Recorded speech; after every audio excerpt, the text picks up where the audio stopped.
Friends, आज मैं आपको बताऊंगी ओप्पो रेनो 16 5G में आप लॉन्ग स्क्रीनशॉट कैसे कैप्चर कर सकते हैं। तो चलिए फ्रेंड्स, बिना किसी देरी के वीडियो स्टार्ट करते हैं। तो इसके लिए आपको सबसे पहले जहां पर भी लॉन्ग स्क्रीनशॉट कैप्चर करना है आपको वहां पर जाना है। जैसे कि मैं यहाँ पर सेटिंग्स में चली जाती हूँ। तो लॉन्ग स्क्रीनशॉट कैप्चर करने के लिए आपको सबसे पहले नॉर्मल स्क्रीनशॉट कैप्चर कर लेना है, जो कि वॉल्यूम डाउन और पावर बटन दोनों को एक साथ प्रेस करके होगा। तो ये मैंने नॉर्मल स्क्रीनशॉट कैप्चर कर लिया है और इसके नीचे आपको एक स्क्रॉल की ऑप्शन मिलेगी। तो आपको स्क्रॉल पर क्लिक करना है। जैसे ही आप स्क्रॉल पर क्लिक करेंगे तो यहाँ पर आप देख सकते हैं कि लॉन्ग स्क्रीनशॉट कैप्चर होना स्टार्ट हो जाएगा।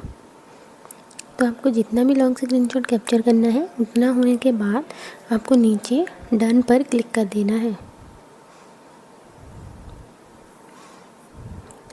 क्लिक करने के बाद आप देख सकते हैं कि वो वहीं तक ही सेव हो जाएगा।